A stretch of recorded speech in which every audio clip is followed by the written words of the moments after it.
A millionaire suddenly dies in an accident, leaving behind a mute daughter. But at the funeral, the ones who have to be silent are the people around when she stands up, points at her stepmother, and exclaims, "She killed father." Soft music floated through the grand ballroom, blending with the distant clinking of crystal glasses and the murmur of polite conversations. A chandelier hung above like a cluster of fallen stars, casting its golden glow on the polished marble floor. The scent of aged wine and expensive perfume lingered in the air, mingling with the quiet laughter of socialites draped in silk and diamonds. Mark adjusted the cuffs of his tailored suit, his fingers grazing the edge of his watch, a habit he'd developed over the years. The weight of the night pressed against his chest, not in the suffocating way it used to, but in a familiar dull ache that never truly left. Another event, another polite smile, another evening spent pretending the emptiness in his life wasn't as vast as it felt. Then he saw her. Rachel stood near the grand piano, one hand resting delicately on the rim of her champagne glass, her gaze focused on the pianist who played a hauntingly beautiful piece by Chopin. The soft lighting illuminated the sharp lines of her cheekbones, the gentle curve of her lips, and the effortless grace in the way she held herself. There was something captivating about the way she listened, not just hearing the music, but feeling it, as if every note whispered a secret only she could understand. Mark hadn't planned on approaching anyone tonight, least of all a stranger, but before he could talk himself out of it, his feet carried him toward her. "You seem completely lost in the music," he remarked, standing beside her, but leaving enough space to not intrude. Rachel turned slightly, meeting his gaze with warm, curious eyes. Not surprised, not overly impressed, just present. Chopin does that to people, melancholic yet hopeful, like a conversation with someone who understands you without speaking. Mark let out a soft chuckle, tilting his head. "That's an interesting way to put it." She smiled, setting down her glass. "You're Mark Donovan, aren't you?" It wasn't unusual to be recognized. His name was often whispered in business circles, printed in magazines, attached to words like brilliant and philanthropist.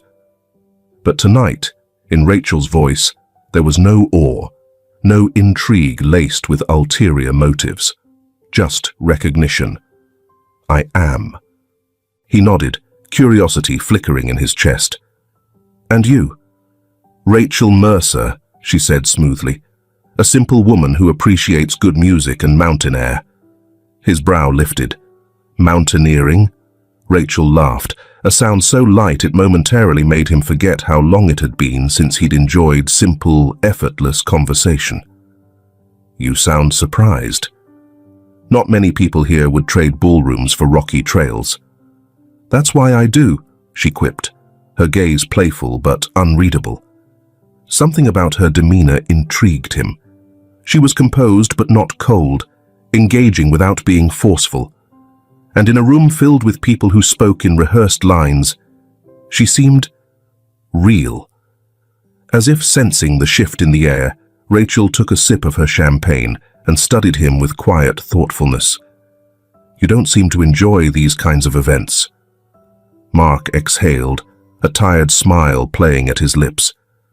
"Let's just say they feel more like obligations than pleasures." Her expression softened. "But you still come." He hesitated before answering, fingers grazing the rim of his own glass. "Some obligations are necessary." Rachel nodded as if she understood more than he was willing to admit.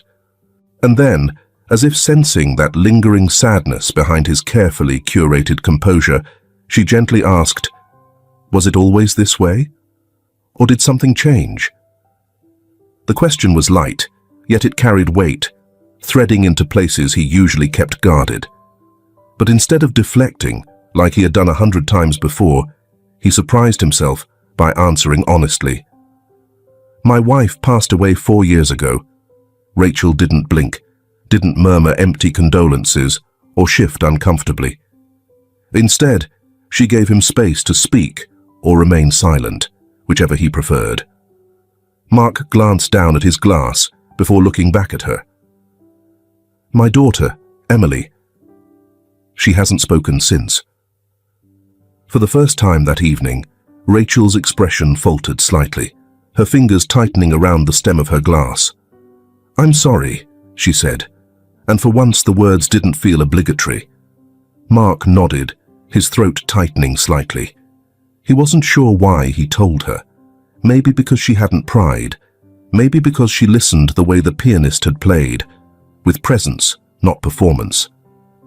"Emily's still young," Rachel said after a moment, her voice measured. "Maybe she's not lost her words. Maybe she's just waiting for the right moment to use them again." The thought was simple, but it settled into him like a quiet reassurance. "I'd love to meet her someday," she added, then quickly smiled. "That is, if she'll let me." Mark studied her carefully. Most people he met, especially women who expressed interest in him, spoke about his business, his wealth, his influence. But Rachel had only asked about his daughter, and just like that, the walls he had built around himself loosened, if only by a fraction. As the evening drew to a close, Mark left the gala with a feeling he hadn't carried in a long time. Curiosity. Not just about Rachel, but about where this unexpected encounter might lead. The late afternoon sun stretched across the mountaintop, casting long golden shadows on the rocky path ahead. The crisp air carried the scent of damp earth and pine, a sharp contrast to the sterile luxury of Mark's usual world. He exhaled, watching his breath turn to mist as he paused to glance at Rachel, who stood a few feet away, taking in the view. "This," she said, her voice quiet yet firm, "is why I hike." Mark wiped a hand across his forehead, suppressing a chuckle. "For the view?" Rachel shook her head. "For the reminder."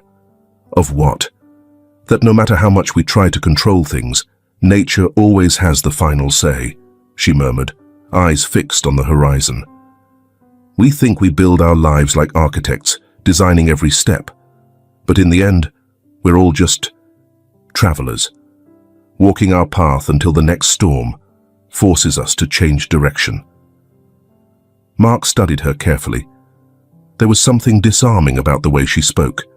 Not rehearsed, not meant to impress, just genuine thoughts spoken aloud. It was rare to find someone who didn't weigh their words as if calculating their worth. "That's an interesting philosophy," he mused. Rachel turned, meeting his gaze with a knowing smile. "And you don't agree?" Mark considered this for a moment. "I think people make their own fate, that the strongest ones push through the storms and keep going." She laughed softly, brushing stray hair from her cheek. "You sound like a man who's used to winning." "Maybe," he admitted. "Or maybe I just know what it feels like to lose." Rachel didn't pry, didn't push for details about what he meant. Instead, she let the silence between them settle like a gentle pause in conversation, neither awkward nor empty. A week later, Mark introduced Rachel to Emily. It happened on a quiet Sunday morning. Mark had taken Emily to the conservatory, her favorite place in the house, a space filled with books and warm sunlight streaming through tall glass windows. She sat curled up on the window seat, sketching something in her notebook, her small frame barely moving as she worked. Rachel approached carefully, her steps measured, her expression open but not overbearing. She knelt a few feet away, leaving space between them. "That's a beautiful drawing," she said softly. Emily didn't react. She continued to shade the corner of the page with quiet concentration. Rachel tried again. "What are you drawing?" Mark watched from the doorway, waiting. Rachel didn't press further, didn't reach for Emily's hand or lean in too closely. She simply waited, respecting the silence, understanding that trust was not something to be rushed. After a few moments, Emily tilted the notebook slightly, just enough for Rachel to see. A mountain. Rachel's lips parted in surprise, but she quickly masked it with a gentle smile. "You like mountains?" Emily blinked once, then turned the page. A new sketch, this one of an ocean. Rachel let out a soft laugh. "Ah, so you're an explorer at heart, just like your dad." Emily didn't smile, but she didn't retreat either. She simply turned back to her drawing, allowing Rachel's presence to remain in the room without resistance. For Mark, that was enough. "You're moving too fast with her," Mike muttered, swirling the amber liquid in his glass. Mark leaned back in his chair, exhaling. Emily didn't run away.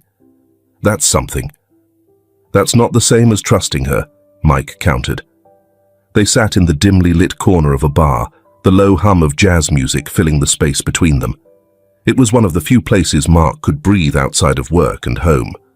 Neutral ground, where the weight of expectation felt lighter, even if only for an hour. Mike took a slow sip before setting his glass down with deliberate care. "Look, I know you like this woman, and maybe she is great. But have you thought about how much you actually know about her?" Mark sighed. "You think I haven't considered that?" Mike held his gaze. "I think you want to believe in something good again, and I get it, I do. But don't confuse hope with certainty." Mark glanced away, rubbing his temples. "Rachel isn't some stranger off the street, Mike. She's been nothing but kind, and Emily, she didn't push her away. That means something." Mike exhaled through his nose, his expression unreadable. "Just don't let your guard down completely. People aren't always what they seem." Mark knew his brother meant well, but for the first time in a long time, something in his life felt easy, and he wasn't ready to dissect it to pieces just yet. Later that night, Rachel sat beside Mark on the living room couch, a book resting in her lap as the fireplace crackled softly. She glanced at him, tilting her head. "You okay?" Mark let out a quiet chuckle. "Mike thinks I'm rushing things with you." Rachel smirked, setting her book down. "He's protective. That's a good thing." Mark studied her, something unreadable in his gaze. "You're not upset?" "Should I be?" She leaned back against the cushions, her expression light. "It means he cares. And if I were him, I'd be cautious too." Mark wasn't sure what response he'd been expecting, but her calmness only made him trust her more. Rachel hesitated, then reached over, placing a hand over his. "You love your daughter deeply. That much is obvious. And the fact that you worry about how she's doing, that makes you a good father, Mark." Mark swallowed, his chest tightening slightly at the unexpected sincerity in her voice. "She'll come around," Rachel murmured. "You just have to be patient with her, just like she's learning to be patient with you." Mark let out a slow breath, feeling a quiet sense of relief settle over him. For the first time in years, he wasn't carrying the weight of his grief alone. And as he looked at Rachel, he wondered if, just maybe, he had finally found the missing piece of his family. The rain came softly that morning, misting the glass of the grand windows overlooking the garden. It was a quiet kind of rain, the type that made the world feel suspended, as if holding its breath. Inside the mansion, the scent of fresh lilies lingered, Rachel's favorite. The house had changed, not in any overt way. No walls had been torn down, no grand renovations had taken place, but there was a subtle shift, a rearrangement of space that only those who had lived there long enough could notice. The paintings Mark's late wife had chosen were replaced with minimalist artwork. The old oak chairs in the study, too bulky according to Rachel, were swapped out for sleek, modern ones. Even the scent of the house had changed. Where it once smelled of aged wood and cinnamon tea, it now carried faint traces of Rachel's perfume, something floral, something unfamiliar. Mark barely noticed the changes, or rather, he accepted them as part of moving forward. Their wedding had been intimate, held in a grand hall filled with candlelight and warm, muted tones. Rachel looked radiant, poised, perfect. She never faltered, never hesitated, seamlessly stepping into her new role as his wife, as Emily's stepmother. But Emily had not smiled that day. She sat in her white dress, quiet and expressionless, hands folded in her lap, as guests came by to tell her how beautiful she looked. When Rachel leaned down to kiss her forehead, she didn't flinch, but she also didn't look up. And yet, Mark convinced himself that it was just an adjustment period. Rachel was patient, never forcing affection, never overstepping. She let Emily keep her distance, always offering kindness, never demanding anything in return. So why did it feel like Emily was retreating further?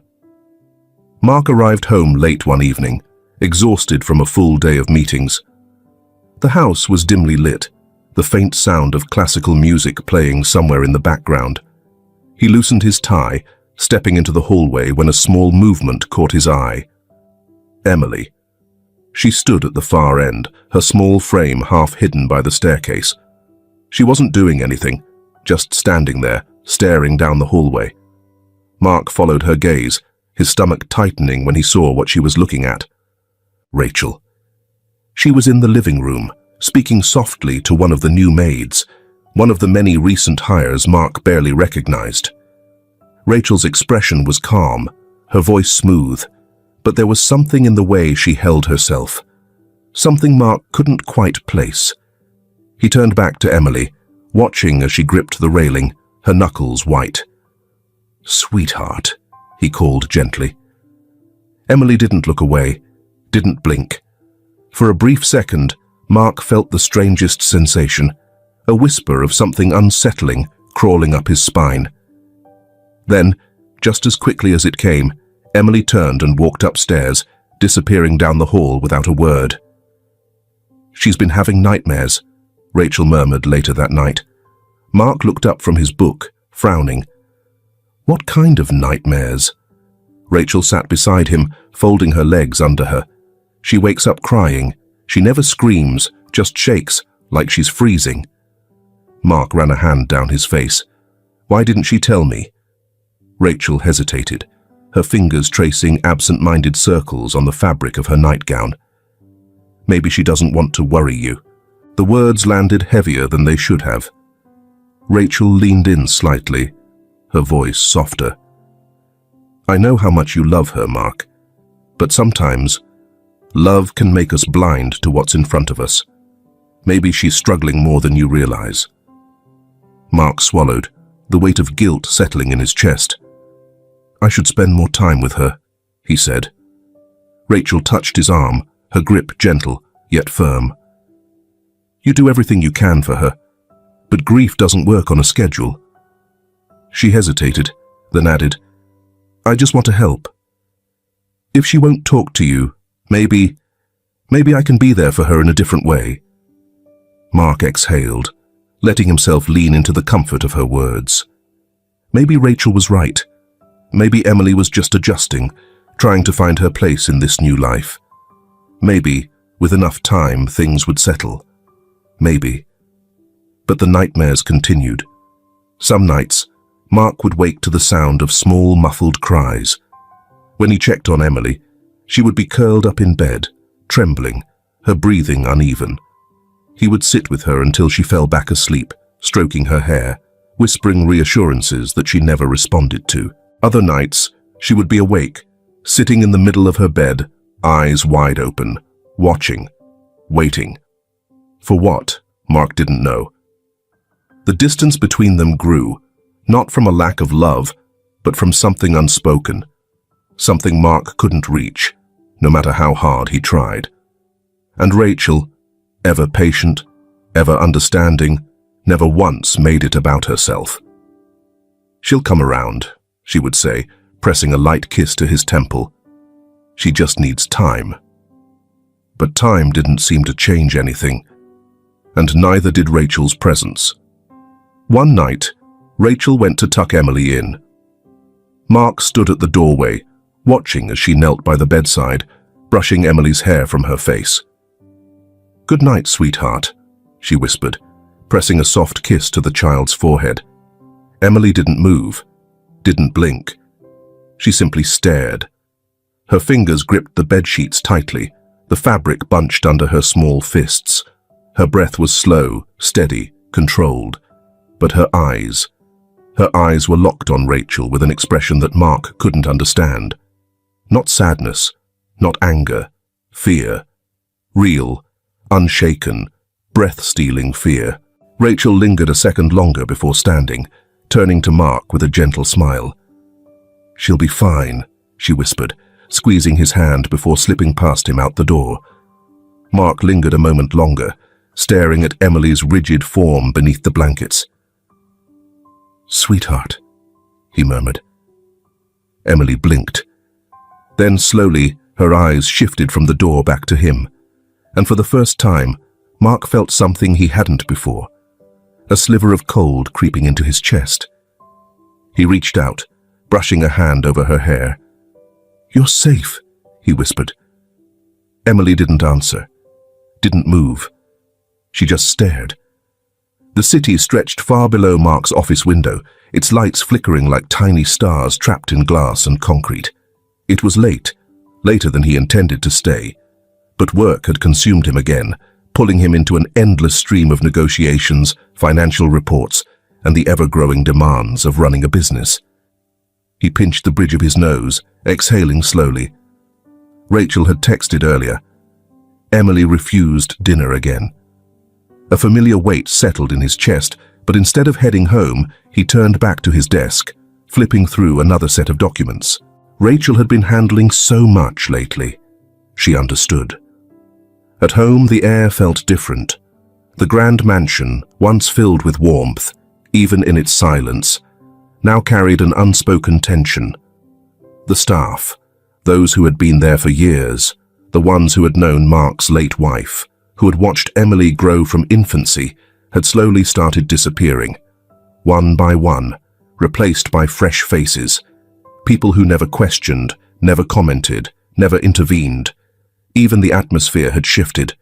The halls, which once echoed with Emily's quiet humming or the soft patter of her steps as she sketched by the windows, now felt still. Too still. Rachel stood in the kitchen, stirring something in a glass as she glanced up at him. "Long day?"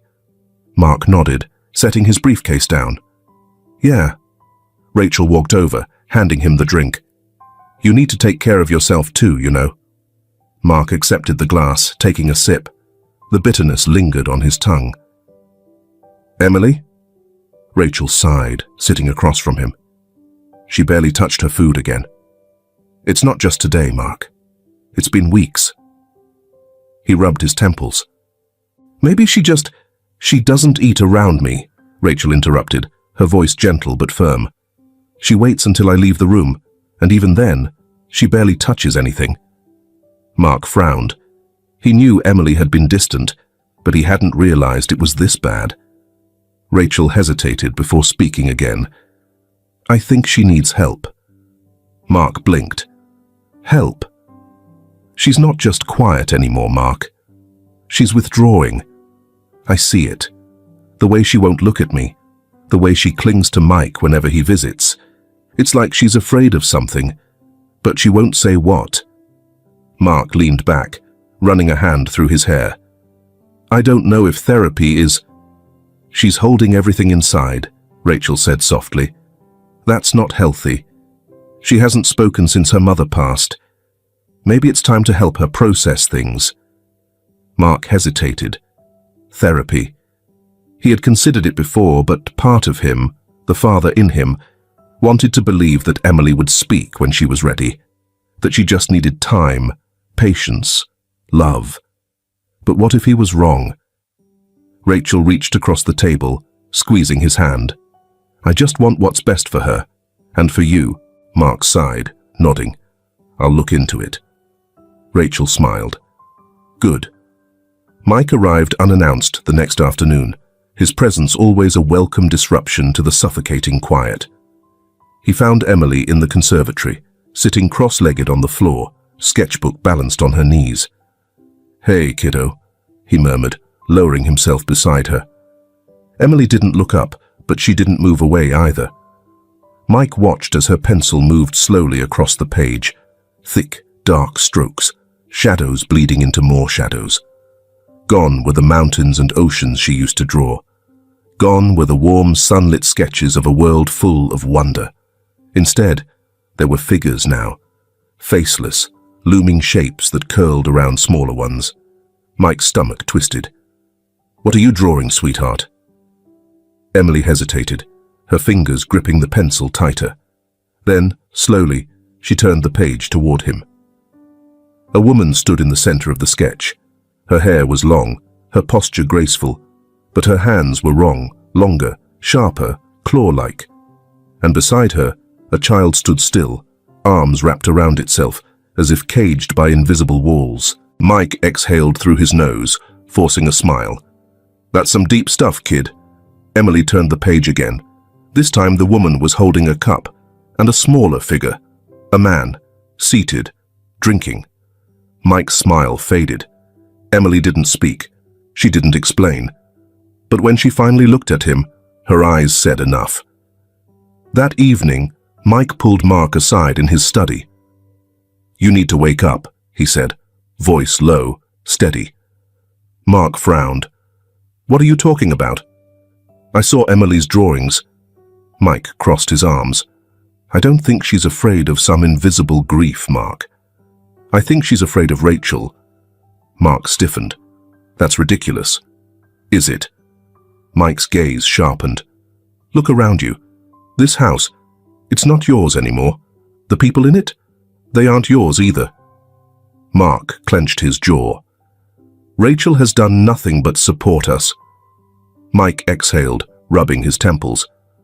"I get it, man. I do. You want to believe in her. But Emily? She's not just uncomfortable. She's scared." Mark hesitated, the words pressing against something he didn't want to acknowledge. Mike shook his head.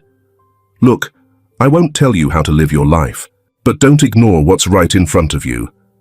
Mark didn't answer, didn't argue. But that night, as he entered the bedroom, he paused by the doorway. Rachel was at the dresser, back turned, carefully mixing something into his glass. She didn't hear him enter, didn't notice the way he stood frozen, the air suddenly too thick. Then she turned, smiling easily as she walked over, handing him the drink. "You must be exhausted," she murmured. "Here." Mark took the glass, fingers tightening around the rim. Across the room, Emily stood just beyond the hallway, watching. Her tiny fists clenched at her sides. And for the first time, Mark wondered, had he been blind all along? The hum of the car engine filled the quiet night, broken only by the rhythmic patter of rain against the windshield. Mark drove with one hand on the wheel, the other rubbing at the tension in his neck.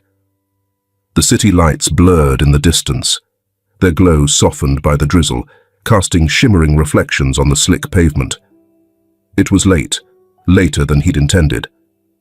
Rachel had called earlier, her voice smooth, patient. "Emily's already asleep. Don't worry about rushing home." He hadn't responded. He should have gone straight home, but instead he took the long way, letting the empty road stretch before him. The silence inside the car felt heavier than it used to. His mind replayed Mike's words from earlier that day, sharp, insistent. "You need to wake up." Mark exhaled, gripping the wheel tighter. Rachel had been nothing but supportive, hadn't she? She had stepped in, taken care of Emily, taken care of him while his work consumed him. Yet lately, he felt as though something had shifted, something imperceptible, like an object just outside his peripheral vision. The unease sat in his chest, cold and unmoving. Then, a flicker of movement, a deer, a shadow. His foot pressed the brake. Nothing, no resistance, no response. The car surged forward. The realization hit him in an instant. The brakes weren't working. His pulse slammed against his ribs as he gripped the wheel, yanking it to the side. The road curved sharply ahead, a steep embankment on one side, a thick tree line on the other. The tires screeched. His body jerked forward. The impact was deafening. Then, darkness. The rhythmic beeping of a monitor pulled him back. Mark's eyelids felt heavy, his limbs leaden. A dull, throbbing pain radiated from the side of his body. A hospital. His mind fought through the haze, fragments piecing together. The road, the brakes, the crash. A soft voice broke through the fog. "You're awake." Rachel. She sat beside him, her hand resting gently on his. Her expression was perfect, concerned, relieved, devoted. "You scared me," she whispered, brushing a damp strand of hair from his forehead. "The doctors said you were lucky. It could have been worse." Mark swallowed, his throat raw. He tried to shift, only for a sharp pain to shoot up his side. His right arm, his leg, they didn't respond. Panic clawed at his chest. Rachel squeezed his hand. "The accident. It left you partially paralyzed on one side. But you're here, Mark. You're alive. And I'm going to take care of everything." Her words should have soothed him. They didn't. Something felt wrong, but he was too weak to fight it. The world inside the hospital moved in slow, sterile repetition. Days blurred together. Nurses came and went, adjusting machines, checking vitals. Rachel remained constant, always by his side, always in control. The press had already spun their own narrative. A devoted wife stands by her husband's side after tragic accident. Rachel played the role flawlessly. Behind closed doors, it was different. Mark noticed the shift almost immediately. The doctors spoke to her, not him. His medical decisions, his care, his future, all filtered through Rachel first. She adjusted his medication schedule, handled the insurance, even coordinated the staff rotation. She was always there when the doctors made their rounds, always the first to answer. When Mark tried to ask questions, her responses were always soft, reassuring. "You don't need to worry about any of that. Focus on resting. I'll take care of it." His own life was slipping from his grasp, inch by inch. Emily never spoke. She came to visit, standing in the corner of the room like a ghost, watching with wide, unblinking eyes. Rachel would smile at her, coaxing, too gentle. "Come here, sweetheart. Your father would love to see you." Emily wouldn't move, wouldn't speak, but Mark saw the way her fingers trembled, the way she stared at Rachel, not with the reserved wariness of before, but with fear. Rachel would sigh, shake her head. She's still adjusting. Mark wasn't so sure. One evening, Mike arrived unannounced. Rachel's expression tensed for the briefest second before she masked it with a polite smile. "Mike, you should have told me you were coming." "I wanted to see my brother," he said flatly, stepping past her. Rachel lingered in the doorway, watching. Mark felt the air shift as Mike pulled a chair beside his bed. "How are you holding up?" Mark exhaled. "Been better." Mike studied him for a long moment before his gaze flickered toward the nightstand. The bottles of medication lined up in perfect order. "What exactly are they giving you?" Mark hesitated. I'm not sure." Mike's jaw tightened. "You're not sure?" "Rachel handles it," Mark said, suddenly feeling ridiculous. Mike's lips pressed into a thin line. "Have you talked to your doctor about your condition?" Before Mark could respond, Rachel stepped forward. "I've been keeping him updated," she said smoothly. "He doesn't need the stress of handling everything right now." Mike didn't look away from Mark. "And you don't find that strange?" Rachel let out a soft chuckle, shaking her head. "Mike, I understand your concern, but Mark needs time to recover. Stressing him out isn't going to help." Mike's expression didn't waver. Rachel turned back to Mark, her voice softening. "I think you should rest. It's been a long day." Mark felt the weight of exhaustion settle over him, the familiar fogginess creeping in. Mike's eyes narrowed. "Mark." Mark blinked, struggling to stay focused. Something was wrong. His thoughts felt heavy, slow. Rachel's hand rested lightly on his arm, her touch gentle but firm. "It's okay," she murmured. And just before his eyes closed, Just before the darkness took hold, he caught one last thing. Emily, standing just outside the doorway, her tiny fists clenched at her sides, watching, silent, terrified. "Leave a comment, coconut, if you are not a skimmer." The mansion had never felt this quiet before. Not the comforting kind of quiet that once filled its halls, the peaceful hum of Emily's careful sketches, the distant murmur of the staff, the rustle of pages turning in Mark's study. No, this was different. It was too quiet. Rachel had ensured that. Mark sat in his wheelchair by the window, staring at the garden below. The world outside continued, as if nothing had changed, but inside the walls of his home, something was being suffocated. Him. The decline was slow. At first, it had been just fatigue, expected given his injuries. But then came the fog, the sluggishness in his thoughts, the heaviness in his limbs that had nothing to do with paralysis. The physical therapy should have been helping, but it wasn't. Every session left him weaker than before. His muscles, the ones that still functioned, ached as if drained of something essential. Rachel always brought him his medication, always made sure he took every dose. "Here, love," she'd murmur, setting a glass of water beside him. "It'll help you get better." Better. He wasn't getting better, but Rachel never seemed worried. She smiled through it all, reassuring, patient, devoted. "You just need to rest more," she'd say, pressing a kiss to his forehead. "I'll take care of everything." She did. The finances, the household, the doctors, all of it flowed through her hands first. Mark had stopped asking questions, because when he did, she would always have an answer, a soft, understanding, unshakable answer. Emily watched everything. She was small, but she wasn't blind. She saw how Rachel never let anyone else near the medicine bottles, saw how Mark's hands trembled when he tried to hold his fork, saw how the remaining staff, the ones who had once cared for her, avoided meeting her eyes, like people afraid to be caught seeing too much. Emily didn't cry, didn't speak, didn't fight, but she was always watching. One night, she sat in her room, sketchbook open, pencil gliding over paper with slow, deliberate strokes.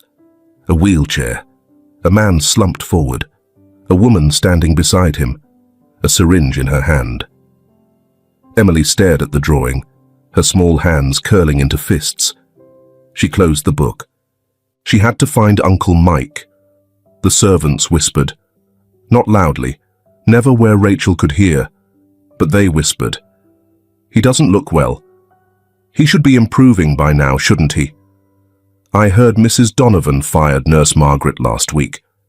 She's replaced almost all of the old staff. We should stay out of it." And so they did, because no one questioned Rachel Donovan. Not anymore. Mike wasn't convinced.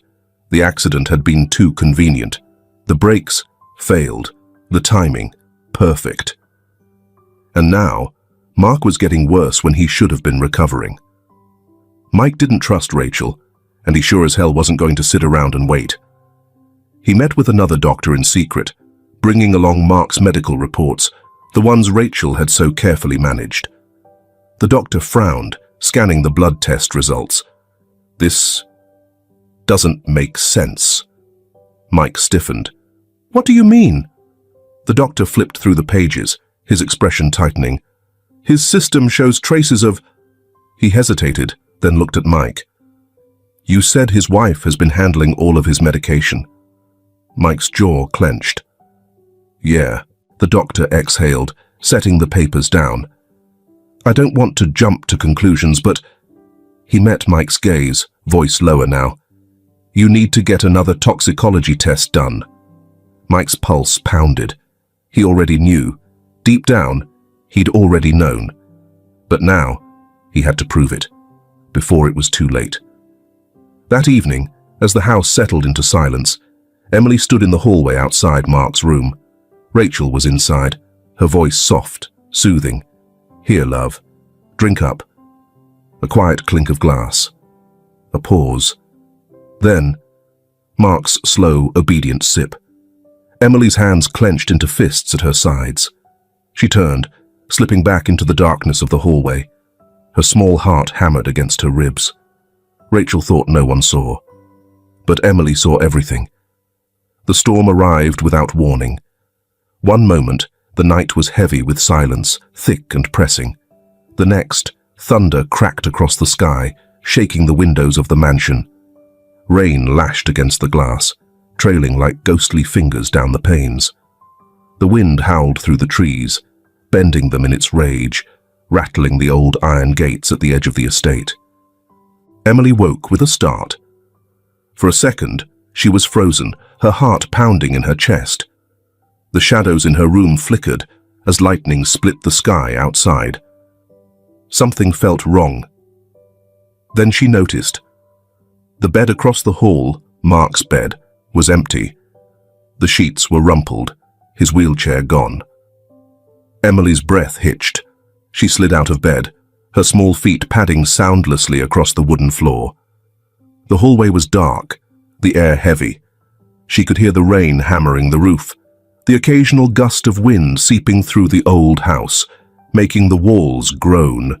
A noise from outside. Emily turned toward the grand windows at the end of the corridor. Through the street glass, she saw it. A figure moving through the storm. Then another. Lightning flashed, and she saw them. Rachel, pushing Mark's wheelchair toward the cliffside. The rain was merciless. Mark's body felt weaker than ever, the cold seeping into his bones. His head felt heavy, his limbs barely his own. His hands lay limp on the arms of the wheelchair as Rachel wheeled him forward, the ground uneven beneath them. Thunder rumbled overhead. He forced his eyes open, blinking away the water, the haze, the cliff. He could hear the ocean roaring below, waves smashing against jagged rocks. His pulse kicked, slow and sluggish, but enough. Where? Are we going? His voice was hoarse, barely audible over the storm. Rachel didn't stop, didn't slow. Lightning flashed, illuminating her face for a brief second. Serene, unshaken. She had planned this. Just a little fresh air, she murmured, her tone as smooth as ever. You've been inside too long, love. Mark tried to move his fingers, tried to feel his legs. Nothing. The medication. Too much of it tonight. His breaths came shallow, uneven. His mind was fighting through layers of fog. Rachel, he whispered. Stop. She finally did, right at the edge. The wind howled, sending sheets of rain whipping against them. The mansion loomed behind them, a dark silhouette, distant. Rachel stepped in front of him. Calm, certain, beautiful in the way only monsters could be. Sign this, she said, producing a folded document from her coat pocket. Mark blinked through the rain. She held a pen out to him, shielding the paper from the storm. What? His tongue was heavy in his mouth. What is this? You know what it is, Rachel said gently. It's the final transfer. Mark felt it then. The last piece of the puzzle. She had been waiting for this moment. Slowly taking everything, piece by piece, until now. Until she could finish the game completely. She crouched down, lowering her voice, like a mother soothing a restless child. If you don't sign it, Mark, Emily will suffer for it. His chest seized. Rachel tilted her head, studying him, waiting for the words to sink in.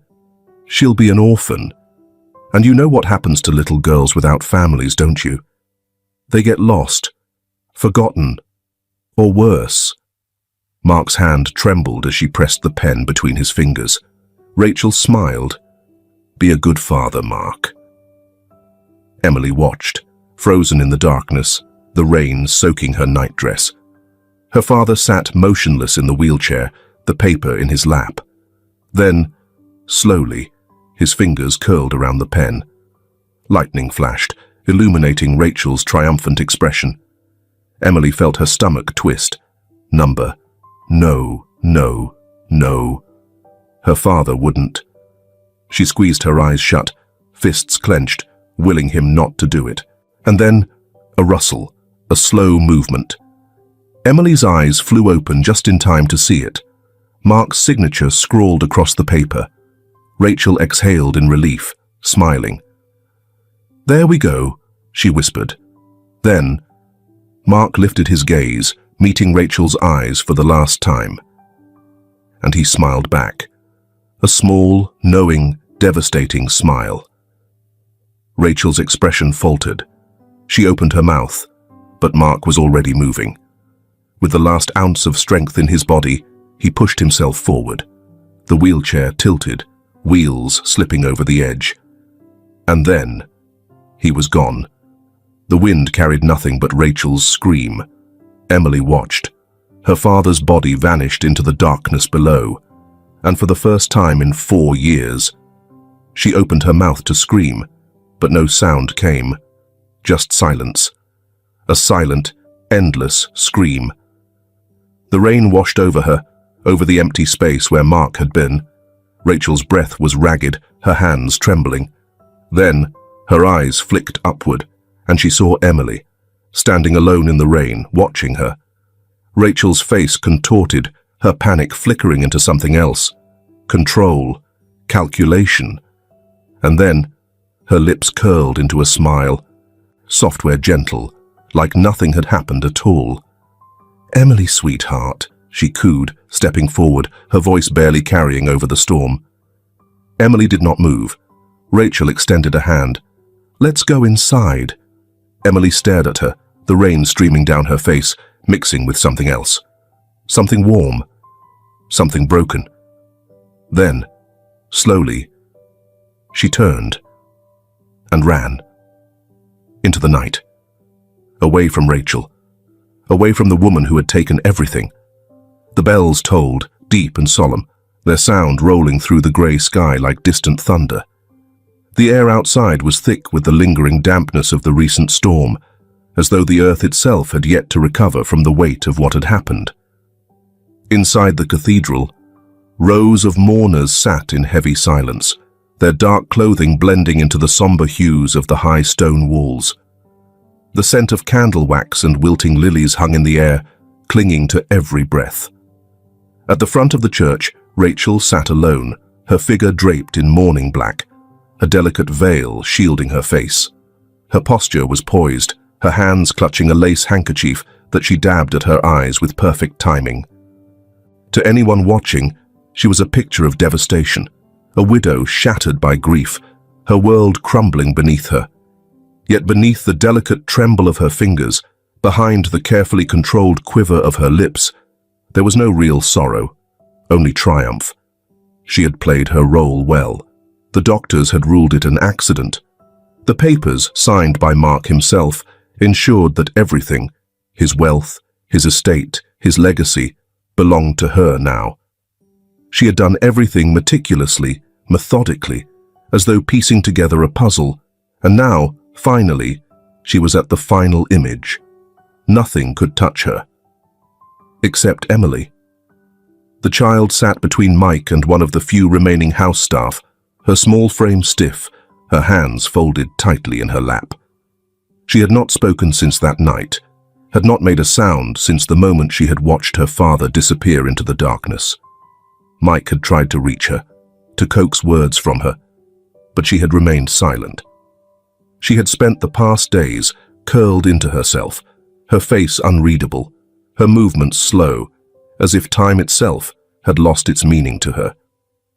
Now, as the priest spoke of Mark's kindness, his generosity, his untimely passing, Emily remained still. Her eyes, however, never left Rachel. She watched the woman who had stolen everything, and something inside her began to shift.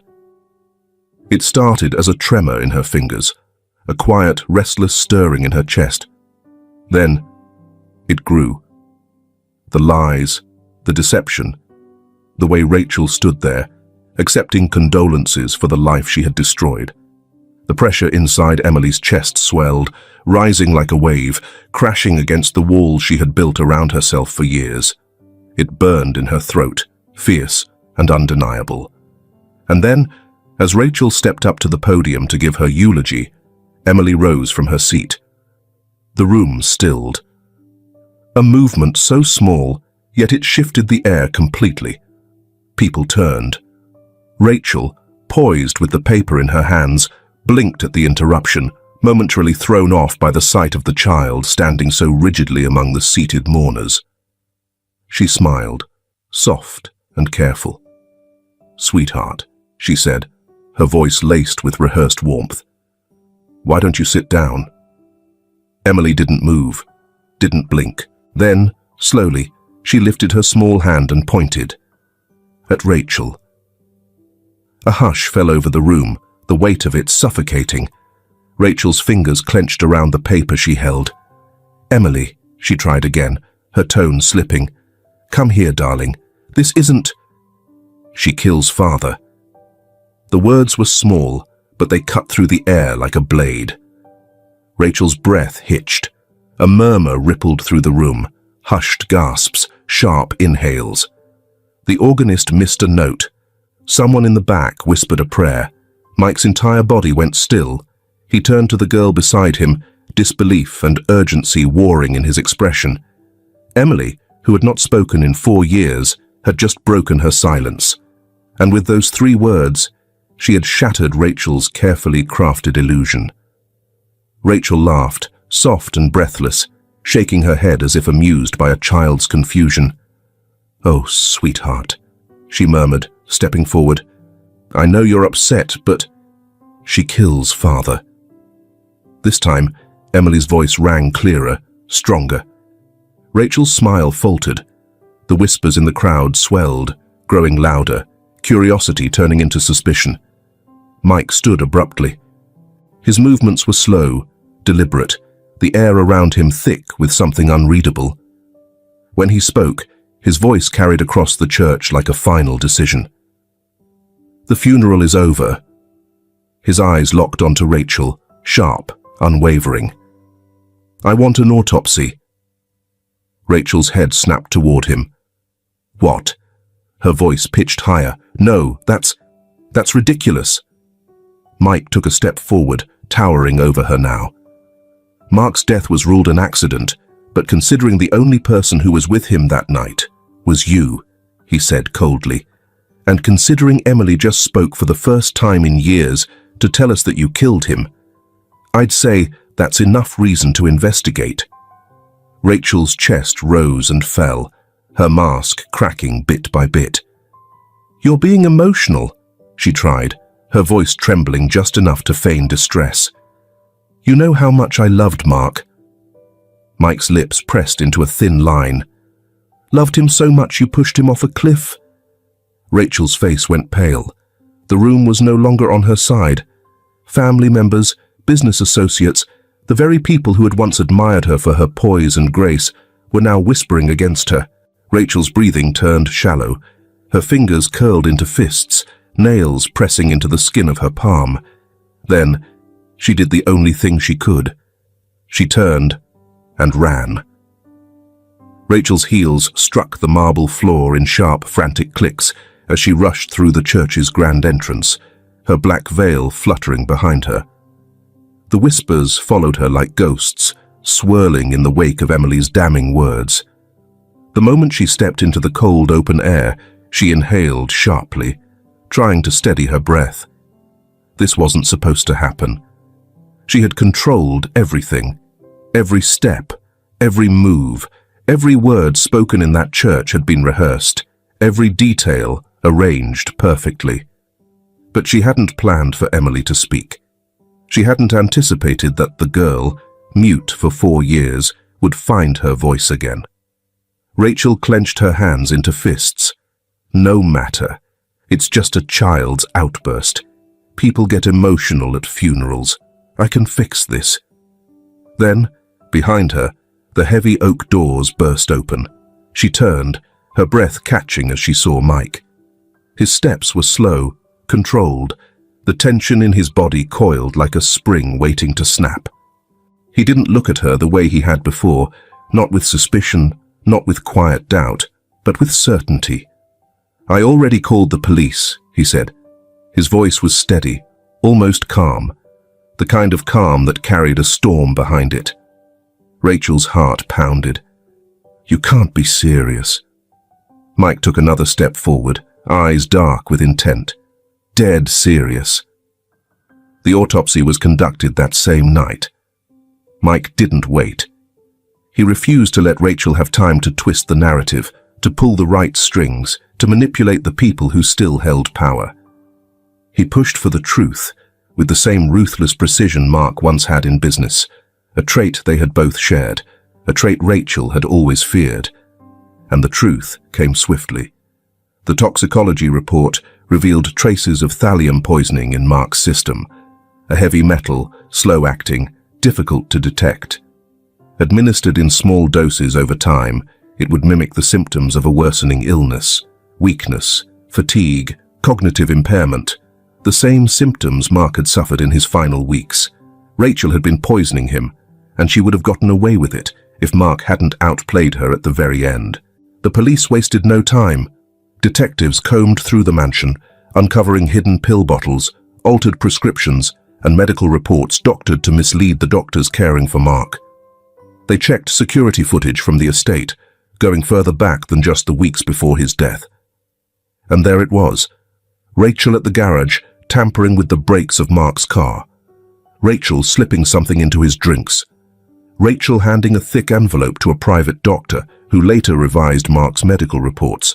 Every move calculated, every action deliberate. She had expected no one would ever question her. But now, with the evidence laid bare, the walls were closing in. Rachel felt it happening. The power she had meticulously built over the years was slipping through her fingers, disintegrating like ashes on the wind, and Rachel Donovan had never been the type to sit and watch herself lose. The night she fled, the rain had just begun to fall. She packed fast, shoving only essentials into a leather duffel bag, cash, fake IDs, a passport she had prepared long before Mark's death, just in case. She knew she had hours at most. The moment the police received the toxicology report, there would be no saving herself. Rachel slipped out through the back of the mansion, her dark coat pulled tightly around her as she rushed toward the garage. She had one last card to play: escape. She would disappear, take what she could, and start over somewhere new. But as she reached for the car door, a voice stopped her. "You're not going anywhere." She froze. The rain drummed against the pavement, cold and unrelenting as she turned. Mike stood at the entrance of the garage. He wasn't alone. Behind him, uniformed officers stood poised, their expressions unreadable, their presence suffocating. The flashing red and blue lights from the patrol cars outside washed over Rachel's face, casting her in flickering shadows. She swallowed, forcing a tight smile. "Mike, this is insane. You have to believe me. Save it." Mike cut her off. His voice was low, sharp, final. Rachel looked past him, scanning for a gap, a way out. There was none. The net had closed. Mike took a slow step forward. "You really thought you'd get away with it?" Rachel's breath came faster now, her mind racing. She had only seconds left to act. Then she ran. Into the rain, into the night, and the officers followed. The rain was relentless, hammering against the pavement like a drumroll of impending fate. Rachel ran, her breath coming in shallow gasps, her soaked coat clinging to her body as she pushed forward. She had no time to think, no time to strategize, only to flee. Behind her, sirens blared, red and blue lights slicing through the darkness. She darted through the estate's side gate, already unlatched, a last-minute contingency she had planned for herself. She had always prepared for every possibility but this. The sleek black car waited where she had left it, half hidden behind a cluster of trees. She fumbled with the keys, her hands trembling, before wrenching the door open and throwing herself inside. The engine roared to life, tires screeching against the slick ground as she sped down the winding road leading away from the mansion. She checked the rearview mirror. The police were close, her fingers clenched around the steering wheel. "I just need to get out of the city. I can disappear. I always land on my feet." Her pulse hammered against her ribs. Her mind raced, calculating every possible escape route. She still had money, contacts, options, but even as she thought it, she knew. There was no escape this time. The chase moved onto the open highway, Rachel's car weaving through the sparse late-night traffic. The rain made everything blur, the road, the streetlights, the world shrinking to nothing but the speedometer rising higher, higher. She could hear the police behind her, the sirens growing louder, closing in. Her heart pounded as she gritted her teeth, pushing the gas pedal down further. She refused to be caught. Rachel Donovan would not rot in a prison cell. She glanced at the GPS. She needed an exit, a detour, something. Then, a flash of movement. Her eyes flicked back to the road. Too late. A massive truck barreled through the intersection ahead, its headlights searing through the downpour. Rachel's breath caught in her throat. She yanked the wheel. Too late. The impact was instantaneous. Metal crumpled, glass shattered, the shriek of torn steel splitting through the storm. The force sent Rachel's car spinning, flipping once, twice, before coming to a violent stop against the guardrail. For a moment, there was nothing. Just silence. Then, sirens, footsteps, voices shouting. But Rachel didn't hear any of it. Her lifeless body slumped against the steering wheel, blood trickling from her temple, her once perfect face twisted in a final expression of shock. Rachel Donovan had spent years orchestrating her victory. In the end, it unraveled in seconds. The police cars came to a halt, their tires splashing against the wet asphalt. Officers moved cautiously toward the wreckage, their flashlights cutting through the rain. Mike stepped out of his own car, his breath shallow as he watched the scene unfold. He had spent months watching Rachel manipulate, deceive, and destroy. He had spent weeks unraveling the truth. He had spent days wondering how this would all end. And now, as he stood there, staring at the twisted wreckage, he felt nothing. No satisfaction, no relief, just emptiness. Rachel had taken everything from his brother. She had stolen his life, his dignity, his final moments. And yet, in the end, it wasn't justice that took her. It was chaos, her own reckless desperation, a fitting end. One of the officers approached, shaking his head. "She's gone." Mike nodded. "Yeah, she's been gone for a long time." He turned, looking past the flashing lights toward the city beyond. The storm was beginning to ease, the downpour softening, the first hints of dawn bleeding into the sky. The nightmare was finally over.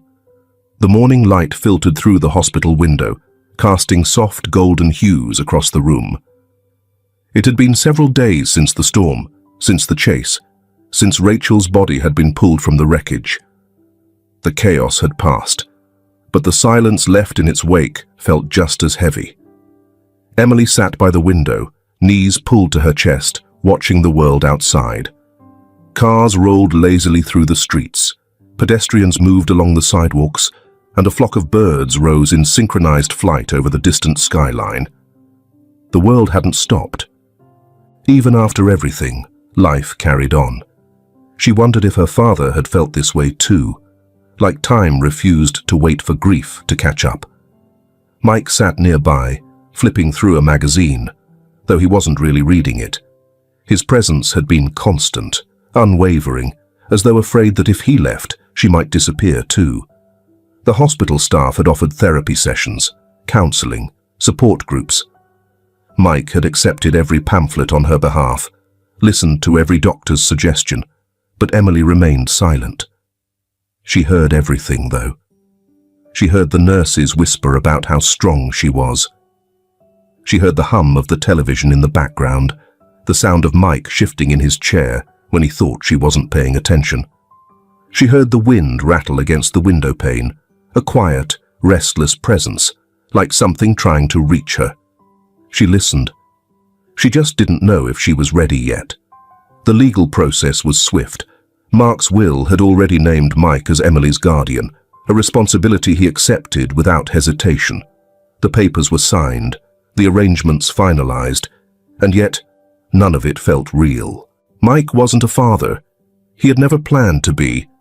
But looking at Emily, this small, silent child who had lost more than any child should ever have to lose, he knew he had no choice.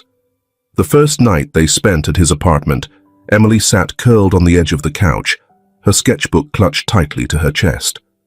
Mike had laid out blankets, cooked dinner, which she barely touched, and sat beside her without pressuring her to speak. "I'll take care of you," he said, voice low, steady. "You don't have to say anything. Just know that." She didn't respond. She didn't need to. A week later they visited the cemetery. The sky was clear, the air crisp with the lingering scent of damp earth. Fallen leaves crunched underfoot as they made their way toward the headstone beneath the old oak tree. Mark Donovan, beloved father, brother, and friend. Mike crouched beside the grave, placing a bouquet of white lilies, Mark's favorite. Emily stood beside him, unmoving. She had never been to a cemetery before. She had never said goodbye before. She had never known how. Mike let the silence stretch between them, waiting. "You don't have to say anything," he told her gently. "Not unless you want to." She swallowed hard, her small hands tightening into fists at her sides. There were so many things she wanted to say. She wanted to tell him that she missed him, that she was sorry, that she had tried to tell him the truth, but the words had never come, that she wished she could take back the nights she had pulled away from his touch, afraid of Rachel's presence in the shadows. But none of those words made it past her lips. Instead, in the softest voice, barely audible against the whisper of the wind, she broke her silence once more. "Goodbye, Daddy." Mike closed his eyes. The wind stirred, rustling the trees, sweeping through the graveyard like a gentle touch, as if something unseen had heard her.